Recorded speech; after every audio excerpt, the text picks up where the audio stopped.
chercher cette qualification olympique en eau libre et de gérer le bassin en fonction des forces qui lui restent. Je crois que c'est l'ordre le plus adéquat finalement, de commencer par l'eau libre et ensuite faire le bassin pour lui, parce qu'il a plus d'ambition évidemment sur l'eau libre pour le moment, parce qu'en plus effectivement il y a une qualification aux Jeux Olympiques à aller chercher. L'ordre sera différent, on le sait, au moment des Jeux Olympiques, avec les épreuves en bassin avant.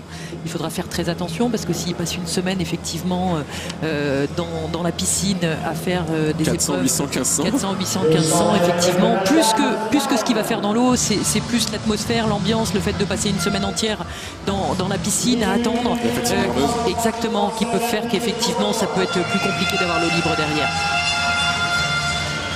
C'est avec une petite larme à l'œil, ou presque, qu'on s'apprête à commenter la dernière finale de ces championnats de France édition 2019 dans la piscine de Bréquigny à Rennes.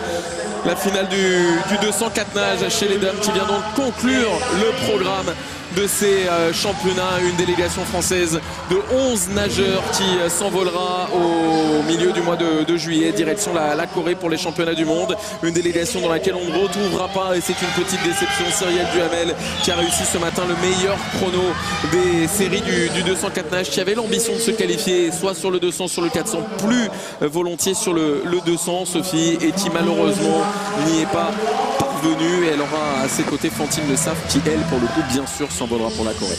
Oui, effectivement, Cyrielle, on espérait qu'elle pourrait se qualifier sur 204 nages. Avec son meilleur temps, elle était à 10 centièmes des minima. Maintenant, elle n'a pas été capable de rééditer cette performance ce matin. La consolation, c'est qu'elle pourra disputer une équipe de France A' à Stanford, puisqu'elle s'est qualifiée avec le chrono réalisé ce matin. Et c'est bien pour continuer à acquérir de l'expérience en compétition internationale senior. Voilà, ses entraîneurs nous disaient qu'elle avait beaucoup travaillé cette saison, parce qu'elle n'a pas été malade, contrairement aux années précédentes. C'est une fille qui a une sinusite chronique, et cette année elle a beaucoup plus travaillé, donc il est certain que ça payera l'an prochain, et on espère que ça payera pour les Jeux Olympiques. Et à côté d'elle, à la ligne d'eau numéro 5, la favorite de cette course, bien évidemment, Fantine Le Saff, qui a nagé plutôt tranquille ce matin en 2:14,62 et qui est capable d'aller plus vite cet après-midi pour aller chercher, pourquoi pas, son 3e titre de championne de France à l'occasion de ces championnats. Et de l'autre côté, à la ligne d'eau numéro 3, c'est Camille Daubat. Camille Daubat qui a été impressionnante hier sur le 200 brasses, terminant 2e derrière Fanny Deberg. D'une course exceptionnelle. Exceptionnelle, une course qui nous a fait vraiment plaisir. Et comme Fanny, eh bien, elle est en école de kiné à Strasbourg, alors qu'elle s'entraîne à Sarreguemines. Des filles qui ont fait le choix de concilier les deux, études et natation du mieux possible. Et c'est admirable, parce qu'elles commencent leur journée très tôt, à 6 h le matin, pour la terminer à 22 h. Et si Camille est mieux cette année, c'est parce que justement, elle a moins de cours que l'année dernière, tout simplement. Fantine Le Saff qui passe en tête devant Cyrielle Duhamel. 3e place pour Camille Daubat. Ce sont les 3 qui, on l'imaginait il y a quelques instants, vont se battre pour une place sur le podium, avec la belle résistance de Cyrielle Duhamel, qui pour l'instant tient la dragée haute à Fantine Le Saff. Elle est quasiment dans le même mouvement, légèrement en retrait par rapport à la nageuse qualifiée pour les mondiaux, Cyrielle Duhamel, qui se doit une revanche, bien sûr. Camille Daubat pour l'instant en 3e position, avec une belle lutte qui se fait jour là, avec Bertille Pousson notamment à la ligne d'eau numéro 6, l'autre nageuse de Béthune, qui pour l'instant est en 3e position devant Camille Daubat. 5e place pour Juliette Dreux. Et Fantine qui devrait maintenant faire la différence sur le parcours de brasse. Elle s'est positionnée complètement de l'autre côté de la ligne d'eau pour ne pas permettre à Cyrielle de s'en servir. Ouais, elle est vraiment en train de creuser l'écart là dans le parcours de brasse, Fantine. Et Camille Daubat, qui bien évidemment en tant que brasseuse est en train de revenir sur Cyrielle. Et les 3 en tout cas se sont détachés. La hiérarchie semble se dessiner avec Fantine Le Saff, qui pour l'instant est en tête, qui passe dans un excellent chrono, 1:40 à l'issue des 150 premiers mètres. C'est un très bon temps pour Fantine Le Saff. 2e place pour l'instant pour Cyrielle Duhamel, et 3e place pour Camille Daubat, qui résiste pour l'instant et qui conserve sa place sur le podium. Les 3 ne seront plus inquiétés pour monter sur la boîte.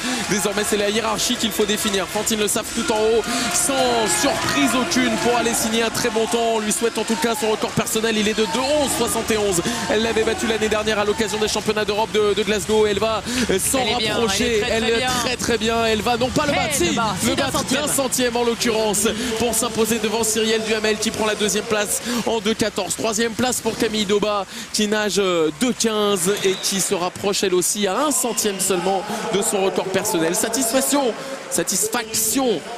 comme disaient les Rolling Stones pour Franck Esposito qui a vu sa nageuse battre son record personnel. Voilà, tranquillement Fantine, alors qu'on savait il y a encore 15 jours, elle nous disait qu'elle était au fond du trou et qu'elle aurait du mal sur ces championnats de France pour aller chercher son record personnel sur le 204 nage.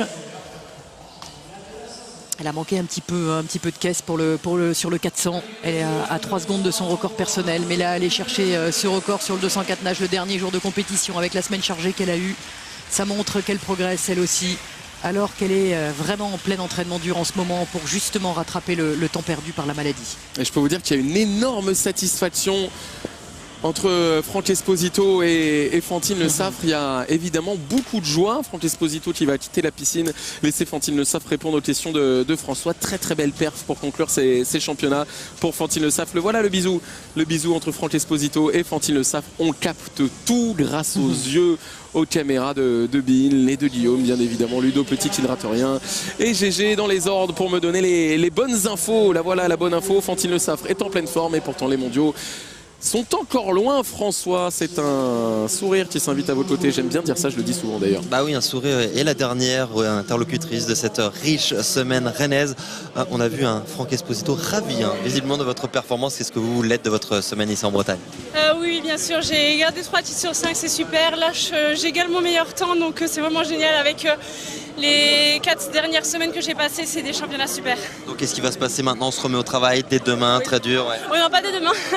J'ai 3 jours de pause, je reprends jeudi, mais on reprend dur et on va rattraper tout le retard que j'ai accumulé et travailler très dur pour cet été. C'est quoi l'obsession quand vous vous levez tous les matins? C'est d'être sur la boîte là au championnat du monde? Oui. Déjà pour commencer au championnat du monde cet été, mais je reste focalisée sur les Jeux. Cet été, c'est une étape et c'est les médailles internationales que j'ai dans la tête tous les jours. C'est tout ce qu'on vous souhaite. Merci beaucoup. Merci. Fantine. Merci. 3 jours de repos, Sophie. C'est vraiment sympa. 6 jours là dans le bassin, à nager tous les jours ou presque et à battre des performances pour 3 petits jours de repos. C'est grâce à ça, c'est grâce à cette absence de vacances que l'on deviendra championne du monde ou pas très loin en tout cas à l'occasion des championnats du monde. Après c'est vrai que certains nageurs prennent une semaine après ces championnats de France parce que là il va y avoir une longue ligne droite de plus de 3 mois. Mais Fantine, on l'a dit tout à l'heure, avec la maladie qu'elle a eue il y a quelques semaines à Font-Romeu, une grosse grippe qui l'a handicapée pendant plus de 10 jours. Elle a pris du retard dans l'entraînement et c'est la raison pour laquelle elle se repose très peu. On va faire le bilan brièvement avec vous, Sophie, avec vous, François. François, viens t'inviter à côté là. J'adore, j'ai l'impression d'être un invité. Oui, j'ai adoré mes championnats, même si cette dernière finale... juste une image. Je voudrais une image pour chacun de vous d'ailleurs. Sophie, on va évidemment commencer par vous. Une image de ces championnats de France. Ça va être difficile de faire l'impasse sur Mehdi Metella, non? Ouais, l'arrivée de Mehdi Metella au sans-pape, effectivement, quand il se met debout sur la ligne d'eau. Et on voit toute la puissance, il dégage à ce moment-là une puissance absolument incroyable. Et puis j'ai envie de dire, peut-être juste après, le sourire de Clément Mignon. Retrouver ce sourire par Clément Mignon, 2 nageurs du CN Marseille. François, une image. Vous avez un regard un peu différent de nous, vous êtes encore plus près du bassin que nous. Est-ce qu'il y a une image qui vous a particulièrement marqué? Les jeunes, on l'a dit, leur sourire, leur spontanéité, les petites Delmas et Léon Marchand qui ont été exceptionnels et qu'ils restent comme ça, c'est-à-dire souriants, spontanés. C'est comme ça qu'on les adore et qu'on les adorera. Dans la foulée des championnats de France junior à Dunkerque qui s'était très bien passé effectivement pour la natation tricolore. Ça a été de superbes championnats. Bien sûr, on voudrait profiter de ces derniers instants de retransmission pour remercier toutes les équipes techniques Euromédia, bien évidemment, avec Thierry Coulon à la production, Xavier Demuter à la réalisation, les doigts de génie d'Alex Mingui qui vous ont permis de magnifier les images, Géraldine dans les ordres, Zaza et Chérif, on en a déjà parlé, qui eux aussi ont des doigts de fée, Greg, Fred au son, les cadreurs, les deux Guillaume bien évidemment, Ludo Petit, toutes les équipes techniques, la grue notamment, drivée de main de maître par Xavier Demutter. Bref, merci à eux tous, sans qui ces championnats n'auraient peut-être pas la même couleur, la même saveur pour vous téléspectateurs, toujours plus nombreux évidemment à nous rejoindre sur les antennes de Bein. Prochain rendez-vous, natation, Sophie on en a brièvement parlé, ce sera à Chartres, Open de France, meeting CT Colis, toute la préparation en fait ou presque de nos nageurs français sera à vivre sur les antennes de Bein. Oui, d'ici là, il va y avoir beaucoup de travail. Et effectivement, on sera à un mois des championnats du monde. Et là, on aura vraiment une vision claire de ce qu'on pourra attendre au championnat du monde au moment de l'Open. Ouais, 11 nageurs français dont c'est le bilan qualifiés pour les championnats du monde. On pouvait en espérer plus, on en espérait plus, entre 15 et 20 à la lumière des propos de la direction technique nationale en début de semaine. Mais on va se satisfaire de ce contingent-là qui peut avoir des ambitions à l'image de cet homme-là. 50-85 sur le 100 mètres papillon, meilleure performance mondiale pour Mehdi Metella, record de France à la clé. Il a le sourire, il a raison et il a donné le sourire à tout le public de cette piscine de Bréquigny Rennes. En fait, merci à lui, merci à toute la natation française de nous avoir encore invités. Merci à vous de nous avoir suivis. On se retrouve donc très vite et on se quitte avec des belles images, des très belles images et une jolie musique aussi. À très très vite. La natation revient mois de juin, c'est ça, sur Bein. Bye bye. Merci à tous.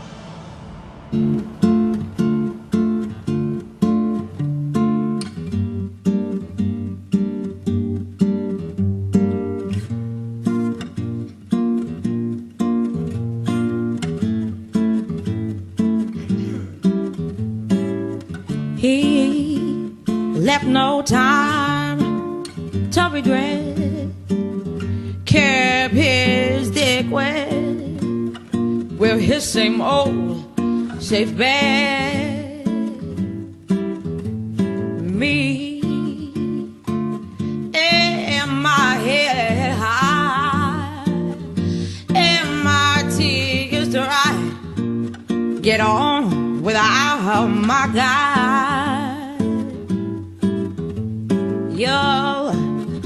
You went back to what you know, so far removed from all that we went through. And I tread a troubled track. My odds are stacked. I go back to black.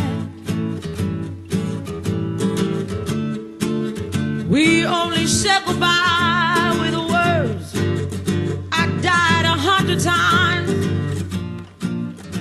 You go back to her, and I go back to her. I go back to us. I love you much. It's not enough. You love blow, and I love puff, and life is like a pipe, and I'm a tiny penny rolling up the walls inside. Soutenez l'équipe de France de natation avec EDF, partenaire officiel de la Fédération française de